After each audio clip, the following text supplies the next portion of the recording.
Vous regardez en direct. C'est la ville de Moscou par une belle journée ensoleillée avec un peu de fraîcheur dans l'air, comme on dit. Nous sommes tellement excités par tout ce qui se passe.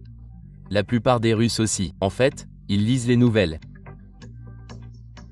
Ils savent ce qui se passe et ils savent que demain leur président s'assoira avec le président des États-Unis pour essayer de déterminer exactement ce que ces deux messieurs vont pouvoir faire pour essayer d'apporter la paix en Ukraine s'ils y parviennent. Je suis rejoint aujourd'hui par nul autre que Scott Ritter qui va nous faire vivre cette conversation ici à Moscou. Vous savez, je pense, Scott, et je vais faire une présentation officielle à tout le monde sur votre état s'ils ne vous connaissent pas déjà, ce qui est probablement le cas, mais c'est important pour vous. C'est un jour important pour vous. Quelles sont vos impressions sur cette journée alors que vous vous trouvez ici à Moscou? Eh bien, tout d'abord, nous observons une période où l'Amérique et la Russie tentent de rétablir leurs relations et d'aller de l'avant de manière positive. Ce n'est pas la première fois que cela arrive. En fait, ma toute première visite à Moscou remonte à juin 1988. Ronald Reagan était président. Je suis un républicain de Reagan. J'ai confiance en moi, j'étais anticommuniste et anti-russe comme on dit. Mais ils m'ont choisi pour faire partie de la première équipe d'inspection à venir en Russie. J'ai travaillé dans la ville de Vodkinsk, j'ai surveillé une usine de missiles, je faisais partie du groupe avancé. Nous sommes donc arrivés 2 semaines avant l'entrée en vigueur du traité, le 1er juillet. Mais avant que le traité puisse entrer en vigueur, Ronald Reagan et Mikhaïl Gorbatchev ont signé le traité en décembre 1987, mais ils devaient maintenant le ratifier. Le traité devait être ratifié par le Sénat américain, par le processus législatif soviétique. Donc, Ronald Reagan est venu ici à Moscou. Donc, pour moi, quand je vois Moscou, quand je viens à Moscou, il s'agit toujours de ne pas entrer dans la capitale ennemie, mais d'entrer dans la maison d'un ami. Ouais, un collègue, ouais. Et c'est différent de la façon dont la plupart des Américains le voient. À accent grave. 100%. Ils viennent ici et se disent « Oh, je suis au Mordor. » Ouais, vous savez, je viens ici et je me sens toujours à l'aise. Je descends de l'avion, je me dis que je suis là où je dois être parce que toute ma vie a été la mission de toute ma vie d'adulte depuis 1987, j'ai essayé d'établir de bonnes relations entre l'Union soviétique, les États-Unis, et maintenant la Russie et les États-Unis. Donc me voilà à Moscou. Je fais attention à ce que ce soit les gens avec qui je suis ami et je veux que le peuple américain soit ami. C'est toute la clé. L'Amérique doit apprendre à traiter le peuple russe comme des amis. Pour cela, il faut savoir qui ils sont, il faut apprendre à les connaître. Aux États-Unis, nous sommes infectés par la russophobie. On apprend aux Américains à avoir peur des Russes. Eh bien, les gars, il n'y a rien à craindre ici. Ce sont des gens bien, gentils, intelligents, cultivés et, plus important encore, ils veulent être amis avec les États-Unis, mais ils ne veulent pas se rendre aux États-Unis. Ils ne vont pas se plier aux besoins des États-Unis. Et à bien des égards, ils nous ressemblent beaucoup, voire, j'ose dire, à bien des égards, ils ressemblent beaucoup à ce que nous voulons être. Et nous allons aborder cela un peu plus en détail, car nous verrons pourquoi c'est si personnel pour Scott. Il a juste la capacité d'être ici, ce qu'il n'aurait pas pu faire il y a un an, tout comme M. Poutine n'aurait pas pu être aux États-Unis il y a un an. Et c'est également important. Nous allons approfondir tout cela. Nous allons le faire ici même sur l'effet Sanchez. Allons-y.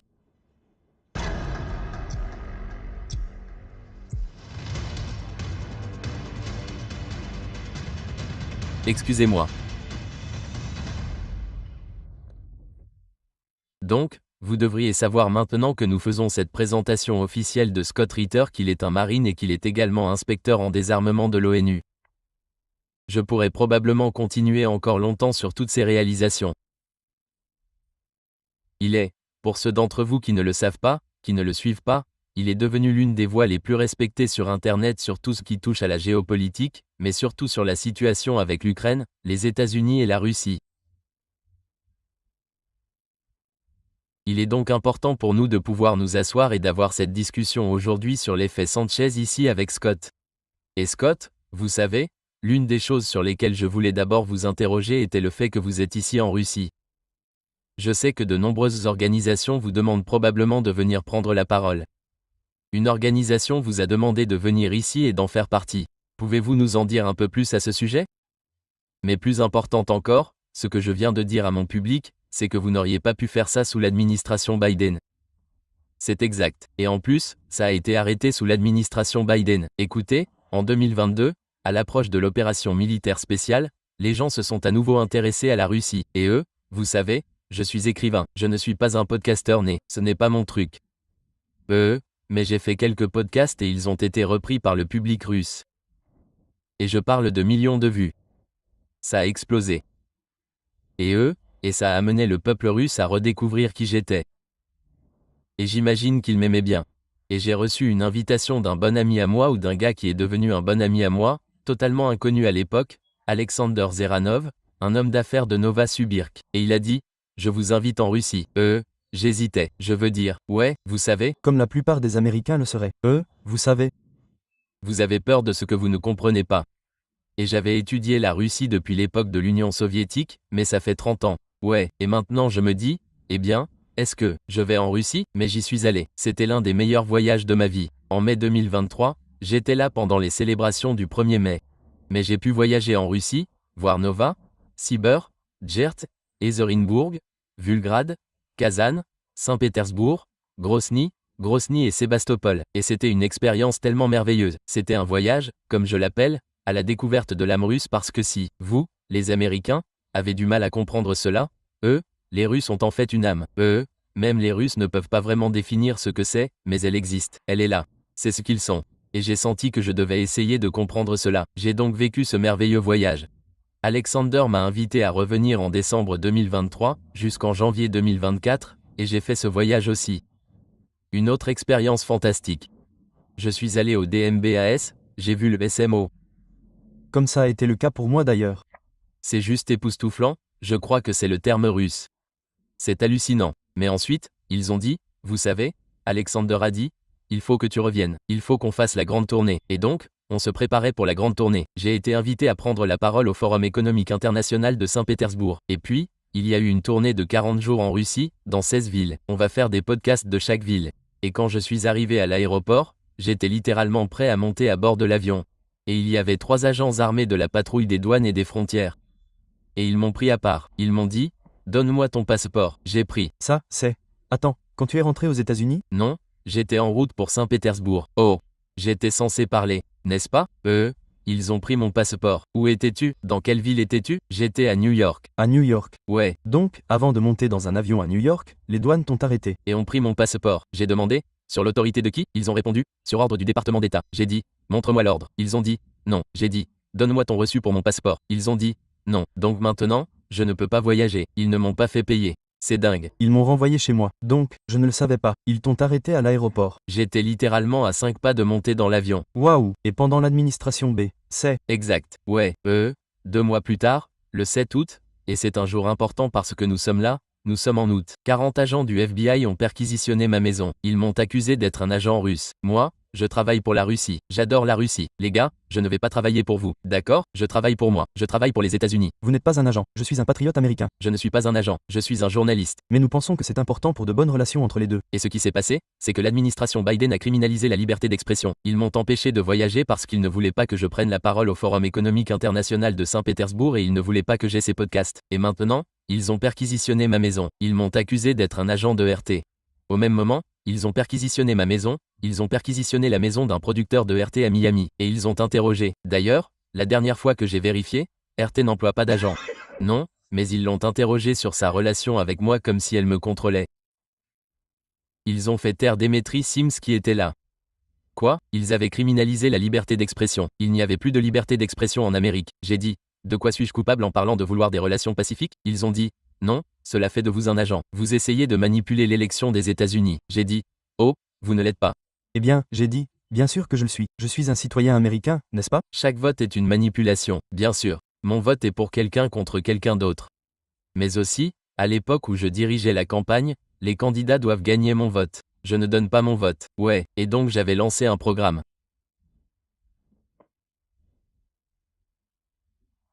Qu'auriez-vous été prêt à faire en tant qu'électeur américain pour défendre la démocratie, défendre l'Amérique, défendre le monde par votre vote en novembre? L'opération Dawn, elle a été un grand succès. Elle a donné le coup d'envoi. Il s'agissait d'amener les Américains à faire de la prévention d'une guerre nucléaire l'une des principales priorités de l'élection. Ouais, et C'était une menace pour l'administration Biden. Ils ont donc essayé de le faire. Je n'ai pas arrêté l'opération Dawn. Elle a été un grand succès. Nous avons fini par obtenir l'engagement de l'administration Trump. Écoutez, la CIA a déclaré en novembre de l'année dernière qu'il y avait plus de 50% de chances qu'il y ait une guerre nucléaire entre la Russie et les États-Unis d'ici la fin de l'année.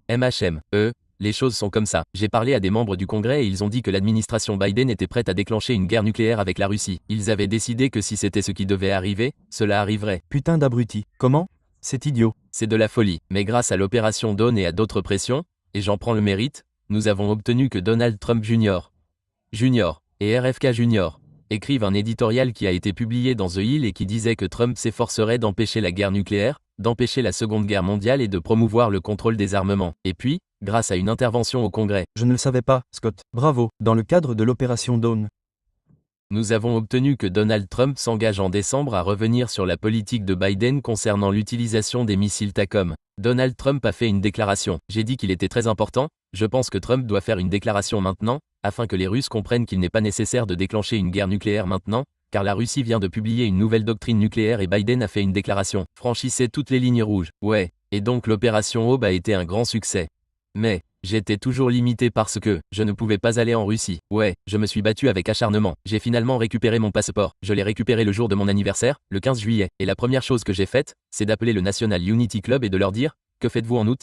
Maintenant, juste pour que vous sachiez, pourquoi le mois d'août est-il important pour moi? C'est le premier anniversaire de la descente du FBI chez moi. J'ai dit « Que faites-vous en août ?» Je dois.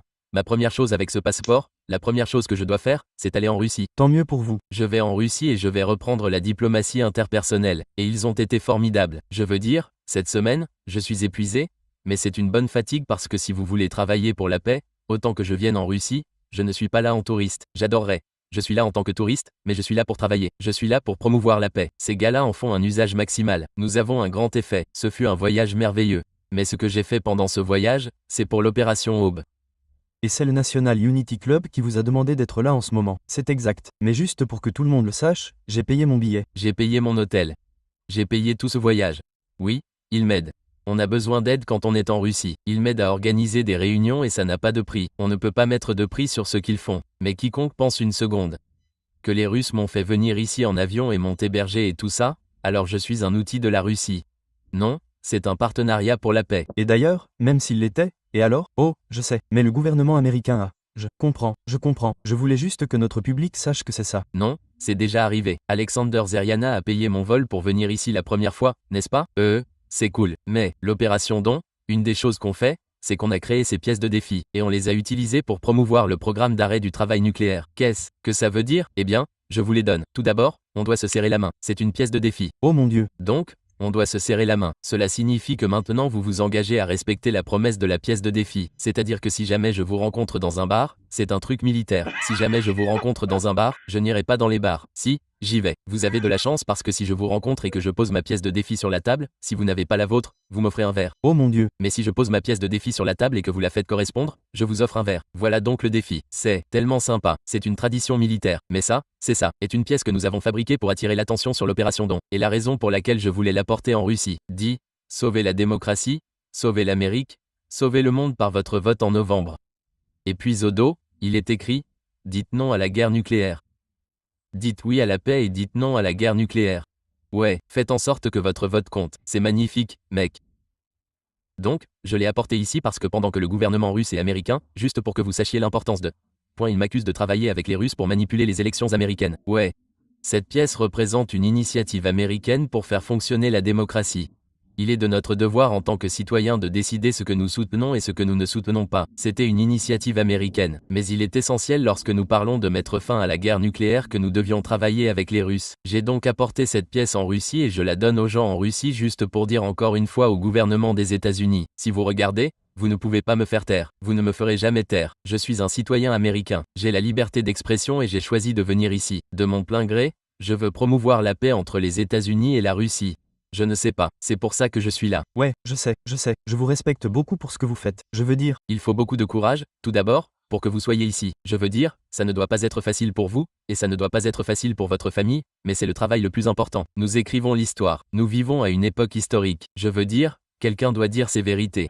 Et quand l'administration Biden a dit, vous n'avez pas le droit d'exercer votre métier de journaliste, j'ai dit, vous vous moquez de moi? Tout ce que je fais, c'est avoir une émission, je passe à l'antenne et je dis des vérités. Eh bien, vous ne pouvez pas le faire. Eh bien, alors j'irai là-bas et je le ferai. Et c'est la décision que j'ai prise. Et vous savez qui mérite des félicitations? Écoutez, aux États-Unis, je suis l'un des critiques les plus sévères du président Trump. Vous savez, vous m'avez entendu. Je critiquerai le président Trump aux États-Unis parce que c'est mon devoir et ma responsabilité en tant qu'Américain. Si j'ai un problème, je suis obligé en tant que citoyen de tenir mes élus responsables de ce qu'ils font en mon nom, n'est-ce pas? Mais le président Trump est arrivé en tant que défenseur de la liberté d'expression, et l'une des premières choses qu'il a faites a été de signer un décret disant qu'ils allaient mettre fin à la militarisation des forces de l'ordre, ce qui m'est arrivé. La militarisation des forces de l'ordre. Et potentiellement moi, j'aurais pu être en prison. Aussi, heureusement, je n'y suis pas allé, il n'y a pas eu de crime, mais vous savez, c'était de l'intimidation et croyez-moi, c'est assez intimidant quand 40 agents du FBI arrivent, c'est presque comme être en prison. C'est presque comme être en prison, c'est presque comme être en prison, comme, eh bien, pendant que vous êtes là-bas, vous êtes en prison. Donc, mais,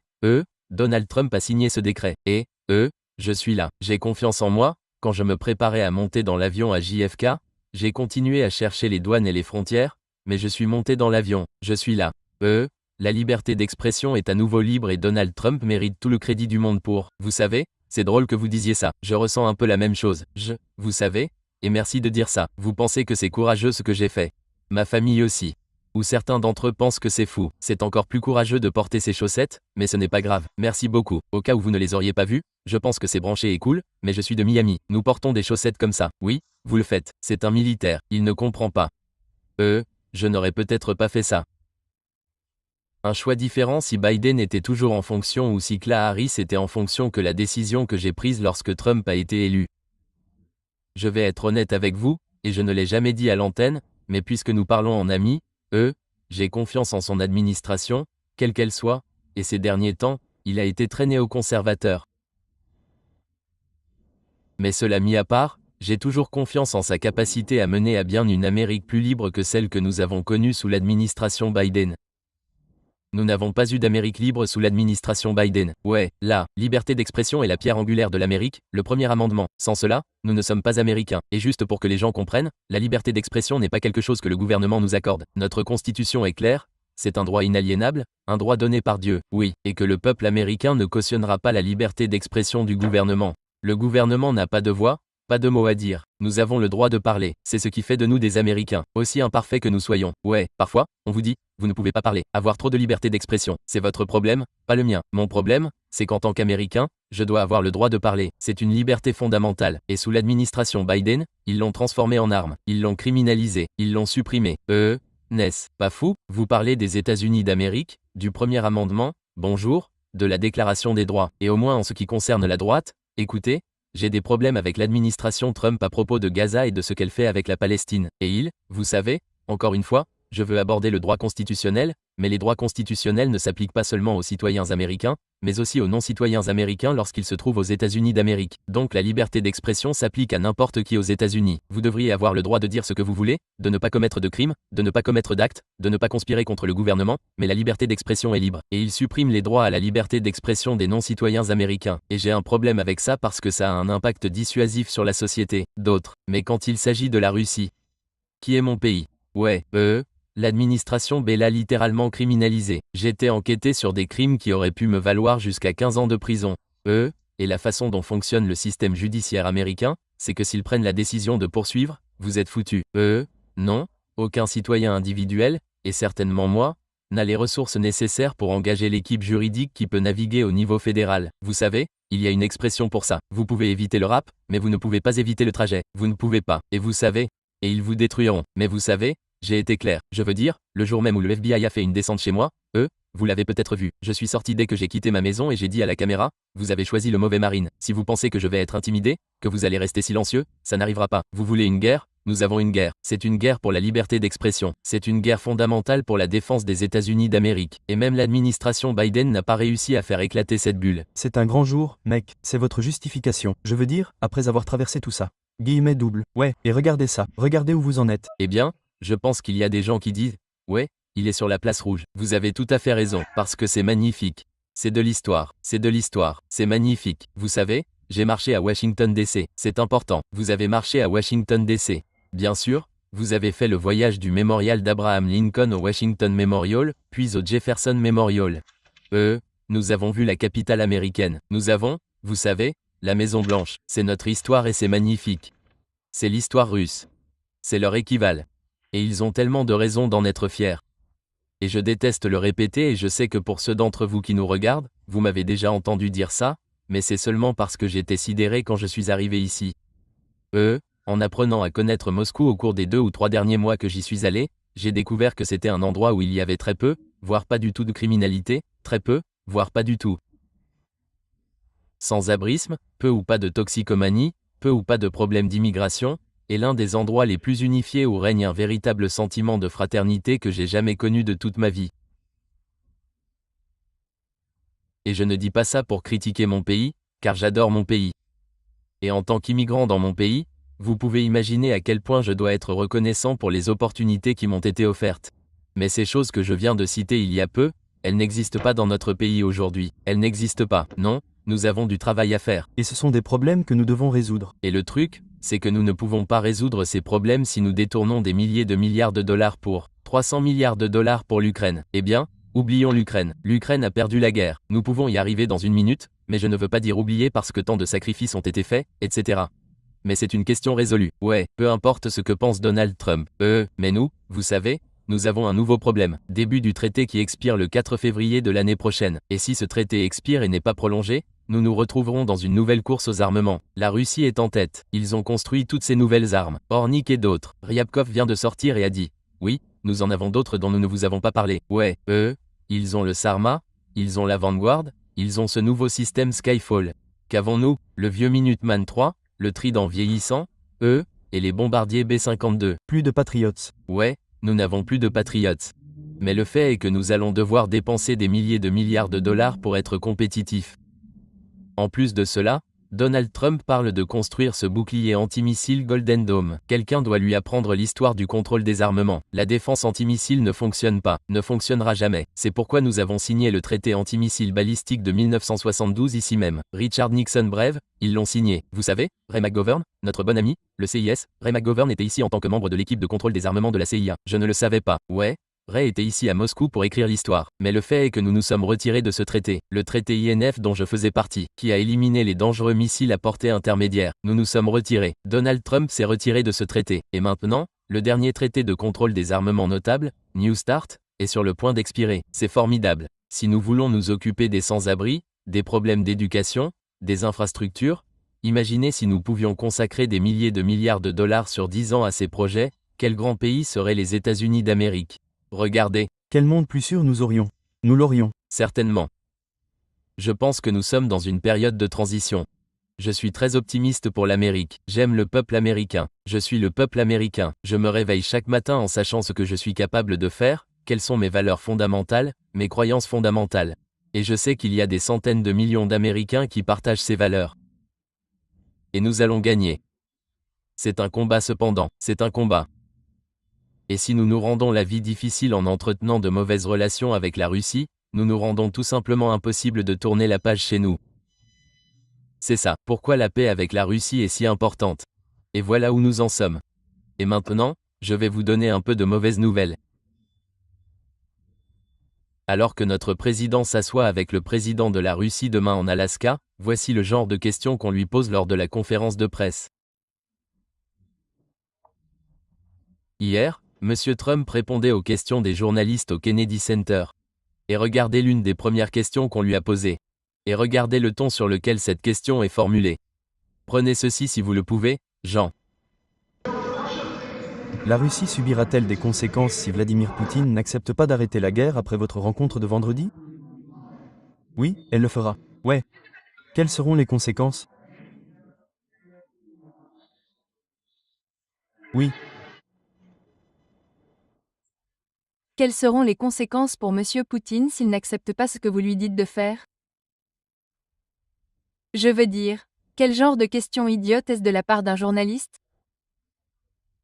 Et pour ceux d'entre vous qui n'ont pas vécu aux États-Unis, c'est malheureusement ce que les médias aux États-Unis sont devenus. Et j'ai dit cela à Scott il y a peu de temps, il y a quelques jours, et je ne sais pas s'il est en désaccord avec moi. Je suis un membre des médias. J'ai travaillé à CNN, j'ai travaillé à Fox, j'ai travaillé à NBC, j'ai travaillé dans tous ces endroits. Je ne serais pas surpris si ce journaliste se voyait confier cette question par un initié ou une sorte de néoconservateur parce qu'il voulait qu'il la pose pour que le président puisse lui donner cette réponse. Écoutez, nous sommes dans l'état de l'information. Tout d'abord, je suis d'accord avec vous. Je pense que c'était une question posée et je pense que le président Trump avait une réponse toute prête. Pourquoi dit-il ça? Ouais. Vous savez, j'ai posé la même question à des responsables russes et à des experts russes. Ils ne s'en inquiètent pas parce que ce qu'il dit, et je suis d'accord avec eux, c'est qu'il y aura une rencontre entre le président Trump et Vladimir Poutine et que cette rencontre se déroulera dans le plus grand respect mutuel. Ouais.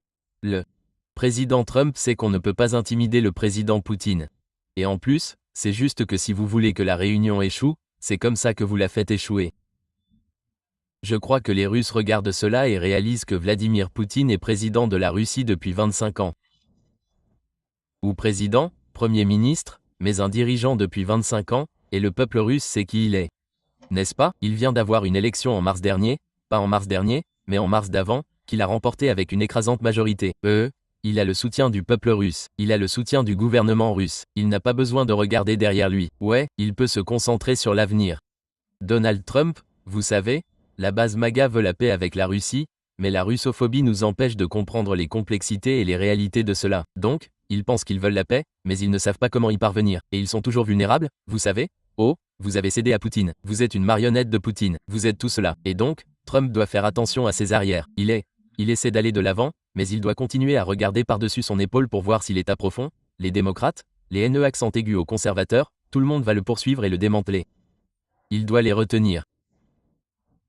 Il dit donc ces choses pour les bluffer, pas pour bluffer la Russie. On ne peut pas bluffer la Russie. Poutine ne peut pas l'être. C'est presque comme si, vous savez, je vous entends dire ça, c'est presque comme si c'était ce que Trump voulait et ce qu'il croyait probablement instinctivement. Et puis c'est ce que lui murmure à l'oreille des gens puissants qui lui murmurent ça depuis qu'ils se sont débarrassés de JFK. Eh bien, nous savons que c'est la vérité. Je veux dire, ai-je raison? Ouais, regardez. Qu'est-ce que Keith Kellogg dit à Donald Trump? Qu'est-ce que Marco Rubio dit à Donald Trump? Ces gens n'aiment pas la Russie. Ils détestent la Russie. C'est le contraire. Steve Witt est un homme merveilleux. Il est venu ici. C'est un messager. Ce n'est pas un décideur politique. C'est un exécutant politique. Pete Hegseth, sans vouloir vous offenser. Vous savez, cet homme a atteint le commandement de bataillon. Ce n'est pas un général 4 étoiles. Il était un présentateur de Fox News et maintenant il est secrétaire à la défense. Il ne sait rien de, excusez mon langage, rien de la Russie. Donc Trump n'est pas entouré de gens qui connaissent la Russie. Ils ne comprennent pas la Russie, c'est là le grand danger. Donald Trump sait ce qu'il veut, il veut la paix avec la Russie, mais il comprend aussi que c'est un problème politique extrêmement difficile pour lui.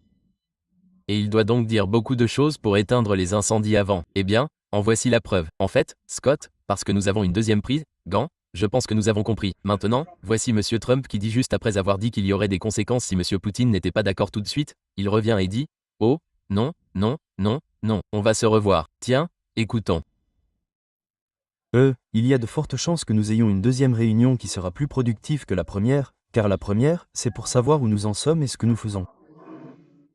Si la première se passe bien, nous en aurons une deuxième rapide. J'aimerais le faire presque immédiatement et nous aurons une deuxième réunion rapide entre le président Poutine, le président Zelensky et moi-même s'il souhaite que je sois là. Et ce serait une réunion où peut-être tout pourrait être parfaitement réglé, mais la première réunion ne le fera pas. On peut obtenir de grandes choses lors de la première. Ce sera une réunion très importante, mais elle prépare le terrain. Qu'en pensez-vous? Eh bien, il sait très bien ce qui va se passer. Je veux dire, comme je l'ai dit, les présidents ne se rencontrent pas par accident. Leur ordre du jour n'est pas, vous savez, une surprise. Son équipe et celle de Vladimir Poutine ont déjà établi l'ordre du jour. Ils ont déjà élaboré le plan commun. Déclaration. Il y a peut-être des choses qui doivent être discutées, finalisées lors d'une conversation privée. Mais, je pense que les décisions qui sortiront de ce sommet ont déjà été prises. Ces présidents ont juste besoin de se rencontrer, d'en parler, de travailler dessus. Poutine doit utiliser sa magie sur Trump pour le convaincre. C'est une personne très convaincante.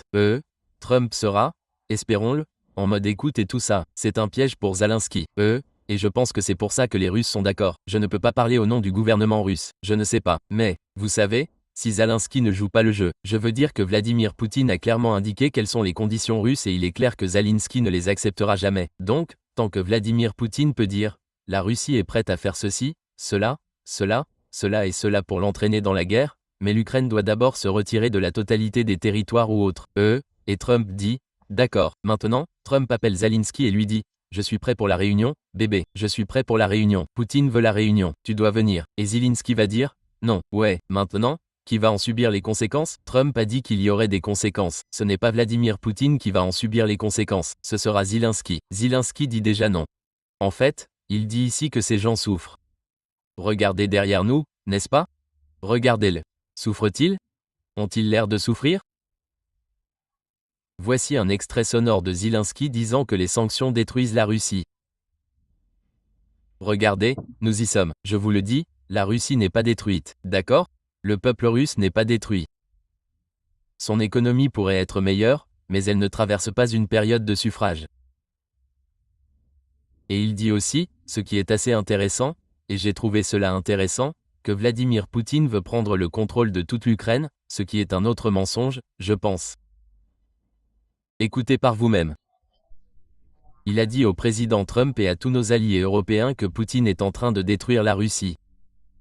Bluff. Il essaie de pousser avant la rencontre de l'Alaska dans toutes les directions de la ligne de front. La Russie veut occuper toute l'Ukraine. C'est son souhait et Poutine bluffe en disant que les sanctions ne sont rien et qu'elles ne fonctionnent pas. En fait, les sanctions frappent durement l'économie de guerre russe. C'est vrai. La Russie a beaucoup plus d'armes que nous n'avons d'artillerie. Disons 3 fois plus, mais ils subissent 3 fois plus de pertes. Je veux dire, juste des faits. Oubliez tout le reste. Que vous détestiez Poutine, aimiez Poutine, détestiez Trump, aimiez Zelensky, détestiez Zelensky, oubliez tout cela de votre esprit et regardez simplement cette image. L'homme d'un pays où les gens sont dans les rues pour protester contre toute la corruption qui sévit dans son pays.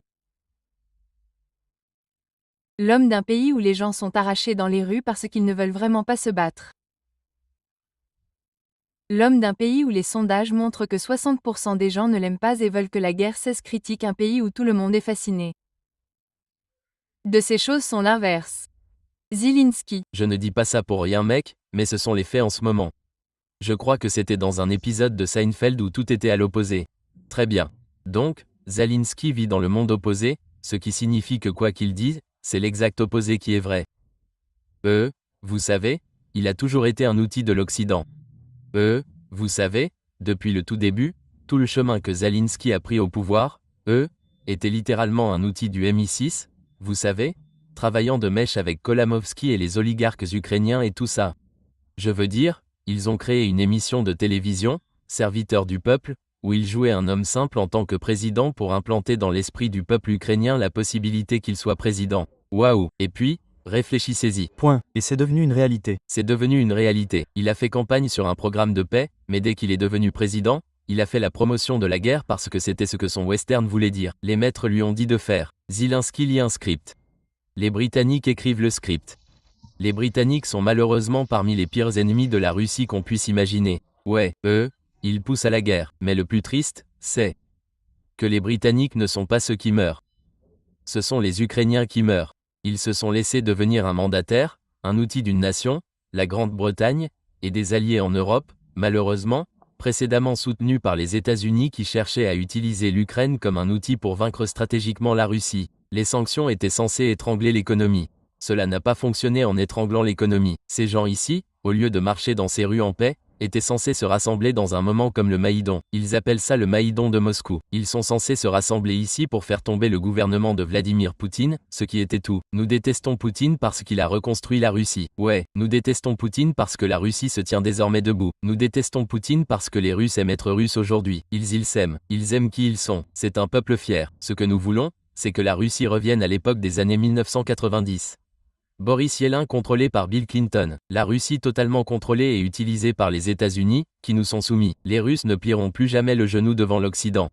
Et la Grande-Bretagne ne peut pas gérer ça. Donc, Zelensky, en tant qu'outil de la Grande-Bretagne, lit leur scénario. Et le scénario est littéralement l'exact opposé parce que c'est une guerre de l'information. Il ne s'agit pas de la vérité. Ouais, vous savez quelle est la vérité? Les troupes russes sont en train de percer sur les lignes de front. Ouais, C'est la vérité. Ouais, et nous allons en parler un peu. Au fait, vous savez, nous disons toujours que nous aimons parler de faits, n'est-ce pas? Assurons-nous de parler de faits. Les instituts de sondage occidentaux viennent en Russie chaque année et font un sondage comme ils le font dans la plupart des pays. Au fait, ils veulent déterminer la popularité de M. Poutine et de ses alliés. Gouvernement à cette époque. La dernière fois qu'ils ont fait ce sondage, M. Poutine était à 85%. Il est intéressant de noter qu'il y a 20 ans, il était autour de 51%. Il a donc beaucoup grimpé. Et c'est un chiffre très impressionnant si l'on considère certains chiffres que nous observons, par exemple, aux États-Unis et dans d'autres pays occidentaux. N'importe quel dirigeant occidental mourrait pour un résultat supérieur à 60%. Et voilà un type qui fait 85%. Je vous le dis, et nous ne mentons pas, comme on dit à Brooklyn, n'est-ce pas? Ces gens l'aiment, ils sont heureux de leur vie et ils ont confiance en eux. Il y a beaucoup de choses qu'ils n'aiment pas chez lui et ils le critiquent. Et si vous allez ici et que vous vous asseyez dans un bar, vous l'entendrez critiquer le président Poutine à voix haute, comme je l'ai fait récemment lorsque j'étais de l'autre côté de la rue. Mais en général, les gens sont satisfaits de la façon dont les choses se passent. C'est ce que j'ai trouvé, c'est ce que j'ai vu, d'accord. C'est la même chose. Vous savez, j'ai eu la chance non seulement d'être à Moscou, c'est une ville magnifique, mais le problème, c'est que c'est le piège de Moscou. Vous venez à Moscou et peu importe à quel point c'est réel, et c'est aussi réel que possible. Vous retournez aux États-Unis et vous dites « Oh, j'étais à Moscou. C'est un village de Potemkin. Ils ont mis tout leur argent dedans. Ce n'est pas bien. Je suis allé à Novosibirsk. Ouais, c'est un village de PM Payman, Saint-Pétersbourg. Point. À Saint-Pétersbourg, ils disent aussi « Oh, c'est là qu'ils ont mis le plus d'argent. » Guillemets double. Ouais, écoute, c'est un village PM Pekaïn, Katerinburg, Vulgrad, Kazan, ce sont des villages PTM. Et partout où je vais, je m'assois et ce que j'entends, c'est qu'ils disent « Je soutiens Vladimir Poutine et tout ça, mais j'ai des questions où je soutiens notre gouvernement. » Ils font du bon travail, mais j'ai des inquiétudes, ce qui veut dire que ce n'est pas un soutien aveugle. Ce ne sont pas des gens qui ont subi un lavage de cerveau, ce sont des gens parmi les plus intelligents, des gens qui s'expriment bien, des gens qui ont des connexions politiques. Je dirais que le russe moyen en sait plus sur les États-Unis que l'américain moyen, cela ne fait aucun doute. Et donc quand vous avez une conversation avec ces gens, ce n'est pas de la superficialité, ce ne sont pas, vous savez, des gens superficiels. Quand vous leur posez une question, mec, vous obtenez un peu de profondeur. Et eux, ne leur posez pas une question que vous voulez, à moins que vous ne vouliez vous asseoir pendant environ 30, 40 minutes et obtenir une réponse, mais ils vous donneront une réponse. Réponse, c'est qu'ils Parle trop, Ness. pas trop parler? Ils parlent assez. Ils sont loquaces. Eh bien, ils sont loquaces parce qu'ils sont intelligents. Ouais, ils sont loquaces parce qu'ils ont une âme. Mais ce que je veux dire, c'est que ce ne sont pas des robots. Ouais, ce sont des êtres humains qui pensent. Ils vivent juste dans un pays où le gouvernement s'occupe du peuple. Et c'est une grande différence. Au fait, en parlant de l'homme, voici Vladimir Poutine. Je pense que si l'on pouvait dire quelque chose à propos de M. Poutine, c'est qu'il a été cohérent depuis le tout début en décrivant à l'Occident et à quiconque l'entendra à la Maison-Blanche ce dont il a besoin et quelles sont ses conditions pour que cette affaire soit terminée le lendemain. Et le voilà qui les expose. Nos conditions pour entamer une telle conversation sont simples. Les troupes ukrainiennes doivent être complètement retirées des républiques de Donetsk et de Lugansk et des régions de Kherson et de Zaparoïe dès que Kiev déclarera qu'elle est prête pour cela. Une telle décision et entame un véritable retrait des troupes de ces régions et déclare officiellement qu'elle a abandonné son projet d'adhésion à l'OTAN. Un ordre de notre part suivra immédiatement pour cesser le feu et entamer des négociations. Nous sommes prêts à entamer des négociations sans délai. Je répète que notre position de principe est que le statut de l'Ukraine est neutre, non aligné, dénucléarisé, démilitarisé et dénaturé. Je vous ai entendu dire cela ce matin avec Napolitano. Un bon gars au fait.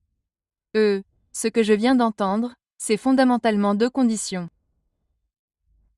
Donnez-nous, vous savez, sortez de la zone russe où nous sommes maintenant, ces 4 oblasts, 4 territoires, provinces ou États, d'où que vous veniez, n'importe où dans le monde, et soyez neutres. Ne faites pas partie de l'OTAN, peu importe ce en quoi vous croyez, mais vous ne pouvez pas être anti-russe, et vous ne pouvez pas être des usines qui sont anti-russes. Cela ressemble à 2 conditions, n'est-ce pas? C'est tout. Pour un cessez-le-feu. Oui, hors de Russie. Ce n'est pas symbolique. La Russie a constitutionnellement absorbé ces territoires. Ils sont la mère Russie et historiquement parlant, ce sont des territoires russes. Si vous étudiez l'histoire de cela, on pourrait dire qu'Odessa, Dnepro, Mykve sont la Russie. Mais remarquez que Zelensky a dit que Vladimir Poutine essaie de prendre le contrôle de toute l'Ukraine. Ce n'est pas le cas, il a juste été clair.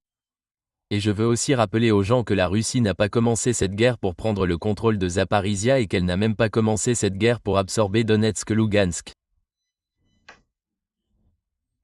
Lorsque la guerre a commencé, les conditions russes qui ont été convenues à Istanbul en avril 2022, la Russie aurait rendu Kherson et Zaparizhia à l'Ukraine.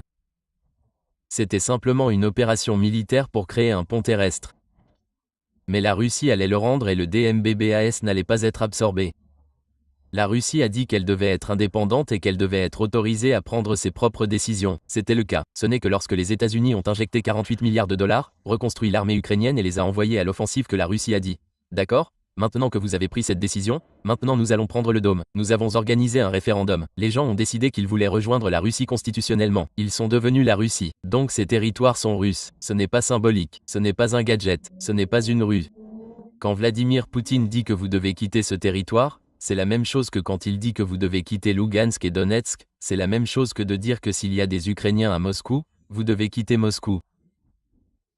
Zaparizhia est tout aussi russe que Moscou. Elle fait partie de la mer Russie. Les Américains doivent comprendre cela parce que certains disent de geler le long de la ligne de contact et tout ça. La Russie ne le fera pas. Au fait, c'est un autre point que, vous savez, je pense que beaucoup de gens qui regardent ça savent et que beaucoup de gens en Occident ne savent pas. Beaucoup de ces zones, Mariupol par exemple, les Russes y sont allés depuis l'année dernière et ont dépensé des milliards de dollars, des écoles, de nouvelles routes, tout ce qui avait été démoli, ils l'ont reconstruit. Donc, vous savez, quand vous investissez beaucoup d'argent, de temps et de reconstruction dans ces zones, vous méritez en quelque sorte de vous en approprier. Et les gens là-bas vous en sont très reconnaissants. Donc, cela entre aussi en ligne de compte, n'est-ce pas? Quand le sang des soldats russes est versé dans le sol, il devient la mer Russie. Ouais, allez à Vulgrad. Regardez la statue. Ouais. Que Kagan, la mère patrie, appelle. Ouais. La mère fait signe. Cela fait partie de la culture. Elle fait signe à ses fils d'aller de l'avant et de vaincre l'ennemi. Mais si vous vous approchez de la statue, vous arrivez au sommet et il y a un étang qui provient des larmes de la mère tenant son fils mort. Et les Américains ne comprennent pas. C'est la Russie. C'est ce en quoi ils croient. Et donc, quand les mères de Russie aujourd'hui envoient leurs fils en mission, ce n'est pas une aventure pour conquérir l'Ukraine. Non, elles disent de protéger la patrie, protéger la mère patrie, et c'est de cela qu'il s'agit. C'est ce que je pense que Scott, notre président, ne comprend pas. J'espère qu'il comprend, et j'espère que quelqu'un lui expliquera cela avant qu'il ne s'assoie demain avec M. Poutine. Mais voici ce qu'il a dit hier à propos de l'échange de terres. Rick, l'ambassade américaine regarde cette émission en ce moment. Très bien, envoyons un message à l'ambassadeur américain. Salut les gars, vous entendez de quoi nous parlons? C'est le message que vous devez envoyer à Donald Trump parce que ce dont nous parlons est réel et le président doit savoir tout ça. Maintenant, échange. Ce n'est pas un échange de terre. Non, ce n'est pas un échange de terre. Mais M. Poutine n'a pas besoin de plus de terre. Ce qu'il veut, c'est la sécurité pour ces gens. Ces gens veulent se réveiller le matin et savoir qu'aucun missile ne se dirige vers eux depuis l'Ukraine. Mais il veut aussi la sécurité des gens qui vivent à Kherson, Zaparizhia, Donetsk, Lugansk. J'ai eu une réunion importante avec Jana et je vais massacrer son nom de famille pour ne pas le faire. Mais elle est membre de la Douma d'État. Elle est une défenseur des droits de l'homme. En 2014, elle était une jeune volontaire. Elle s'est rendue à Donetsk, à Lugansk et dans les territoires pour sauver des enfants pris dans les échanges de tirs. Le courage de cette dame est incroyable. Elle a traversé les obus, elle a récupéré les enfants blessés, les photos sont déchirantes, elle les a fait sortir et les a secourus. Les Ukrainiens l'ont qualifiée de terroriste pour cette action. Elle a été sanctionnée pour avoir secouru des enfants. Secourir des enfants. Mais c'est ce que défend Vladimir Poutine, ces personnes sont en sécurité. D'accord, oui. Ce sont les citoyens de Donbass, les citoyens de Kherson, les citoyens de Zaparizhia qui vivent sous des bombardements constants. Et les Ukrainiens, lorsqu'ils bombardent avec des armes américaines. Oui, ils ne bombardent pas des cibles militaires, ils le font délibérément parce que ce sont des systèmes d'armes de haute précision et les Ukrainiens le font, obtiennent les meilleurs renseignements des États-Unis. Donc, quand ils ciblent un hôpital, c'est parce qu'ils voulaient le faire. Quand ils frappent une boulangerie à l'heure de pointe du matin, alors que les mères sont dehors en train d'acheter du pain pour leur famille, ils voulaient frapper cette boulangerie, ils veulent frapper cette maison, ils le font exprès avec nos armes. C'est eux que Vladimir Poutine protège. C'est pour ça qu'on fait ça. C'est pour ça que des soldats russes meurent parce que ce sont des citoyens russes là-bas. Et ils méritent la protection de l'État, tout comme les citoyens américains méritent la protection de l'État. Dieu nous préserve que quelqu'un s'installe et envahisse les États-Unis ou, vous savez, et fasse ça et que des Américains meurent. Pourquoi pensez-vous que le président Trump est si catégorique sur la sécurité des frontières? La même passion que le président Trump met dans la sécurité des frontières et les Américains insistent sur le fait que nous devons sécuriser nos frontières pour empêcher la criminalité de se propager. Cette même passion, imaginez maintenant si vous viviez à San Diego et que vous étiez à Tijuana, des roquettes arrivaient et frappaient. Ouais, vous savez, le stade, frappant le stade, hôpitaux, sur les routes. Comment vous sentiriez-vous si des centaines d'enfants mouraient? Vous savez, les Américains ne comprennent tout simplement pas. L'histoire de cette femme doit être racontée. Elle doit être racontée, mais elle ne peut pas l'être maintenant parce qu'on nous dit que c'est de la propagande. N'est-ce pas? Vous savez, n'est-ce pas? Non, la vérité compte. Et vous savez, il y a aussi une ironie ici. Et l'ironie, c'est que, comme je l'ai vu, l'armée russe est plus forte aujourd'hui, de toute évidence, qu'elle ne l'a jamais été. Une partie de son armement est extrêmement haut de gamme et peut-être plus qu'elle ne l'aurait été si les États-Unis n'avaient pas provoqué cette guerre avec l'Ukraine. Vous parlez beaucoup de cette fusée Arnik que les Russes utilisent apparemment maintenant. C'est probablement l'armement de pointe qui existe dans le monde en ce moment, vous savez, en dehors du nucléaire. Eh bien, tout d'abord, c'est un missile à capacité nucléaire. L'Arnik est un analogue du missile SS-20 qui a déclenché toute la crise du FNI. Un missile mobile sur route. Et nous avons une vidéo de cela. Au fait, voilà à quoi il ressemble tel que Scott le décrit. Allez-y. Eh bien, mon Dieu, j'aimerais beaucoup voir la vidéo parce que, je suis content que quelqu'un en ait une photo. C'est un système secret. Les Russes sont assez discrets à ce sujet. Mais, nous avons ce que nous sommes. Si vous regardez cette vidéo maintenant, ce que nous décrivons, c'est que vous ne voyez pas les roquettes elles-mêmes. Vous voyez l'assaut des roquettes lorsqu'elles atteignent leur cible. Ouais, d'accord. Donc, l'Archnik est un analogue du SS-20. C'est un missile d'une certaine portée qui a la capacité de toucher plusieurs cibles. Le SS-20 utilise 3 ogives nucléaires. L'Archnik a 6 ogives et chaque ogive a 6 sous-munitions. Archnik signifie noisette. Et si vous regardez le système descendre, surtout la nuit, on dirait un noisetier en fleurs. C'est de là que vient le nom de c'est un nouveau missile selon le président Poutine et il ne ment pas, donc je lui fais confiance. Le premier étage semble être un dérivé d'un étage produit pour le missile balistique intercontinental Cedar. Le deuxième étage semble être un dérivé du système YAR.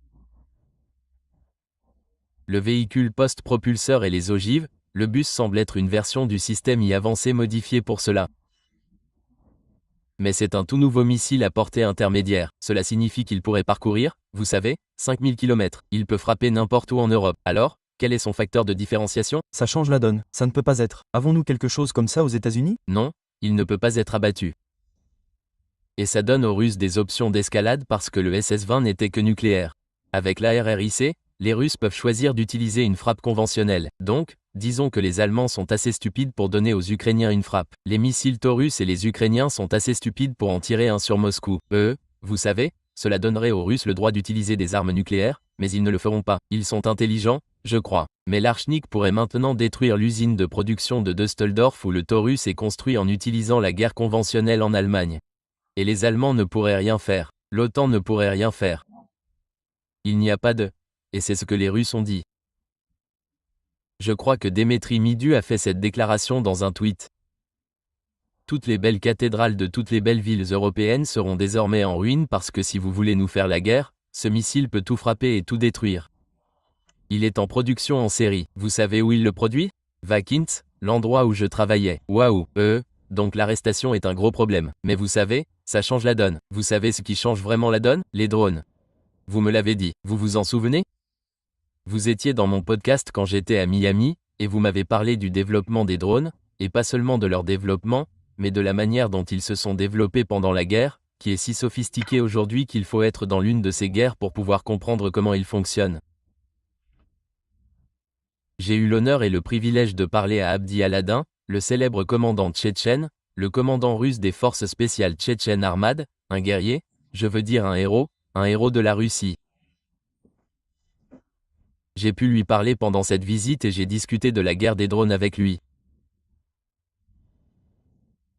Il a dit que la manière dont la guerre est menée aujourd'hui, dans la guerre d'Ukraine, si vous utilisiez les tactiques de la guerre froide, si je perdais soudainement 20 ans et que je pouvais me déplacer et qu'on me demandait de commander des troupes au combat, les tactiques que je connais, les choses que j'ai apprises, qui étaient très efficaces à l'époque, nous ne tiendrions pas une journée sur le champ de bataille moderne. Il n'y a plus de masse. Attaque de chars. Elle a dit, si vous mettez 1000 chars sur le terrain, vous aurez 1000 chars en feu dans les 30 minutes. Les drones ont rendu les attaques de masse impossibles. Nous parlons maintenant, par exemple, pour les Russes, pour qu'ils s'approchent des lignes de front, ils ont une zone morte de 30 km, ce qui signifie que lorsqu'ils entrent, les Ukrainiens envoient des drones et vous êtes en danger. Les Ukrainiens ont la même chose, mais les Russes peuvent aller jusqu'à 40, 50 km. Une bataille est désormais planifiée avec des drones du début à la fin. Drones de surveillance, drones d'appui-feu, drones de brouillage. C'est littéralement un tout nouveau type de guerre. Nous ne la comprenons pas en Occident. L'OTAN n'est pas prête à la mener. Général, comment la Russie est-elle devenue si bonne dans ce domaine, juste à partir de l'expérience de cette chose en Ukraine? Ouais, écoutez, avec les Russes. Parce qu'ils n'étaient pas si bons au début, n'est-ce pas? Non, eh bien, personne ne l'était parce que personne ne l'a fait. Ouais, l'ironie de la chose ici, c'est que la guerre des drones n'a pas été poussée du haut vers le bas. Le sommet avait une manière différente de mener la guerre des drones, un peu comme nous, avec de gros drones, des drones de surveillance, des missiles et tout ça. Ce sont les troupes sur le terrain qui ont dit qu'il fallait changer la donne. Donc, d'abord, ils ont eu des drones disponibles dans le commerce qui ont été fournis par les citoyens. Ouais, et ils sont venus, le gouvernement ne leur a pas donné. Les citoyens russes ont collecté des fonds, se sont rendus au front et ont donné à ces gars-là, et les soldats russes ont créé leurs propres unités de drones et ont commencé à les utiliser pour la reconnaissance, puis les soldats russes et les Ukrainiens ont fait la même chose. Les Ukrainiens sont très avancés dans la guerre des drones et tout d'un coup, ils leur ont mis des grenades dessus, ils ont survolé et ont largué les grenades, puis ils ont dit « Pourquoi ne pas simplement y attacher un explosif et l'utiliser comme drone suicide ?» Ces drones l'FPV. Maintenant, les drones sont comme des trucs radiocommandés, donc ils peuvent être brouillés. Et donc, il y a tout ce truc de guerre électronique qui se passe. Donc, les Russes ont dit « Pourquoi ne pas nous en servir comme drone suicide? Mettre un câble en fibre optique dessus, et donc, vous ne pouvez pas le brouiller. Donc, la fibre optique entre en jeu, vous donne un point de vue clair, vous permet de frapper, si vous regardez les champs de bataille aujourd'hui, et c'est ce que les Américains doivent regarder. Si vous allez sur la ligne de front et regardez les champs de bataille, les champs sont recouverts de fils de câbles à fibre optique et ils les recouvrent littéralement comme un lit de fils. C'est le nombre de drones utilisés. Les drones sont utilisés par milliers chaque jour. Et, vous savez, c'est juste une toute nouvelle façon. Et si vous n'êtes pas prêt pour cela, vous mourrez. J'ai été formé à la tactique. Les avantages militaires viennent donc de la progression. De la progression et de la pratique. C'est un laboratoire qui se déroule aujourd'hui, un laboratoire de guerre. Les deux armées les plus compétentes au monde en matière de guerre par drone sont les Ukrainiens et les Russes. Et les Ukrainiens sont sacrément bons. Demandez aux Russes. Les Ukrainiens sont bons. Mais vous savez ce que les Russes ont fait? Parce que les Ukrainiens étaient si bons. Les Russes ont mis en place. Beaucoup d'accent est mis sur la guerre contre les drones. Cela signifie qu'ils suivent un modèle de vie.